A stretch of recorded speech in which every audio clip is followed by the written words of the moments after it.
Thank you, Mr. Chairman, and thank you to Senator Lee. Thank you to the witnesses for being here.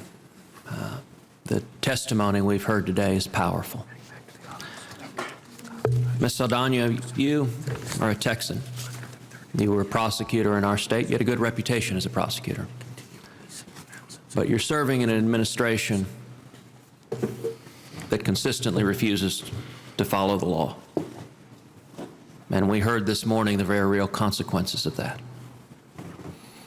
Now, in March, when you were testifying before the House, you were asked about sanctuary cities.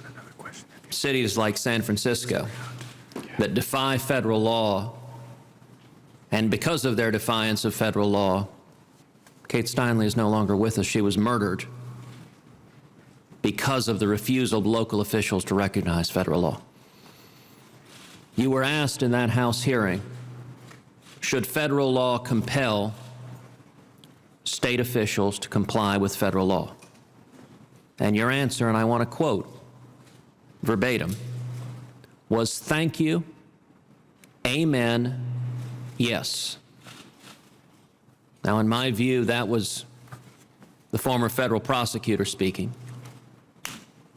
and giving an answer, and yet the next day, you issued a statement retracting what you'd said and saying, in fact, although you'd said amen, which is a pretty powerful statement from the heart, you didn't in fact mean that federal law should force local officials to comply with federal laws. I want to ask you, what political officials pressured you to change your statement?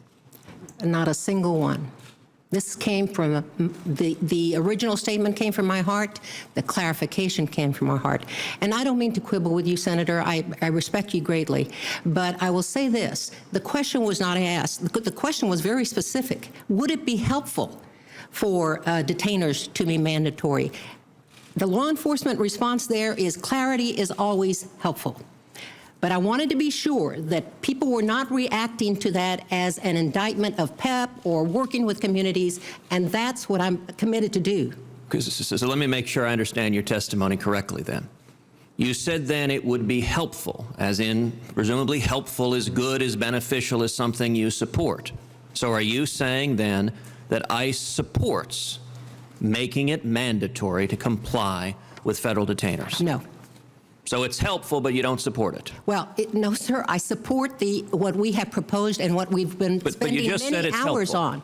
You just said it's, but you don't support it. Clarity is always helpful, but cooperation and working with our state and local partners, something I've always done, I will continue to do it, and I'm committed to see it through with respect to these jurisdictions that haven't been working with us. It is difficult to work in an administration where you're required to take a position where, although something would be, in your own words, helpful, you nonetheless don't support it. Let me shift to a different topic. In the year 2013, how many criminal illegal aliens did the Obama administration release? In 14, it was a little over 30,000. How many murderers? In that year, sir, I can't remember the number right now, but I know that we had the statistic that was said earlier, the 4-year period from 2010 to 2014, that there were 121 persons who committed crimes afterwards. But I can't provide you this exact number. How many rapists? I am not sure right now. I'd have to pull that number. How many drunk drivers? Same answer. I can certainly break that down for you. And in fact, I think we're working on that right now. It's been requested before. Yesterday, how many murderers did the Obama administration release? Now, Senator, I don't know the answer to that question, but I want the American people to understand our job and our mission, if I may. We don't release people willy-nilly. We release people pursuant to these statutes and regulations. There are only a limited number of crimes that we are required to detain people. It is mandatory. They're spelled out here very clearly, many of them related to drug distribution and conspiracies.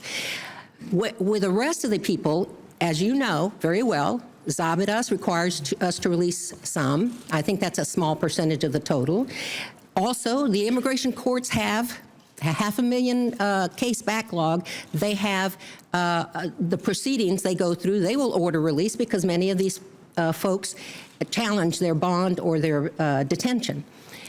But in the rest, and I think it's like 49% this past year, in the rest where ICE has discretion, where this statute has given us discretion, we have very well-trained, very well-experienced law enforcement officers who look at the entire case just like a magistrate judge or a federal judge does. Ms. Saldana, I want to note that your testimony here, when I ask you how many criminals ICE released in 2013, you were off by a factor of 3. You said 30,000. The correct answer is 104,000. There were 68,000 criminals, criminally illegal aliens, that ICE declined to begin deportation proceedings against, despite the fact, as Senator Sessions observed, the federal law that you're holding up there says they shall be deported. The Obama administration refused to deport them. That's 68,000. In addition to that, there were 36,000 in deportation proceedings with criminal convictions that the Obama administration released. And I would note that among those were 193 murderers with homicide convictions, were 426 people with sexual assault convictions, were over 16,000 criminal illegal aliens with drunk driving convictions released by this administration because this administration refuses to follow the law. Sir, those numbers, I'm looking straight at them. You asked me, I thought, about 2014. That is 30,558. And the good news is, at least that went down from 2013 when it was 36,007. But you're omitting the 68,000 criminal illegal aliens that ICE did not begin deportation proceedings against at all. And you got to add both of those together. It's over 100,000. And yes, sir, that's absolutely right.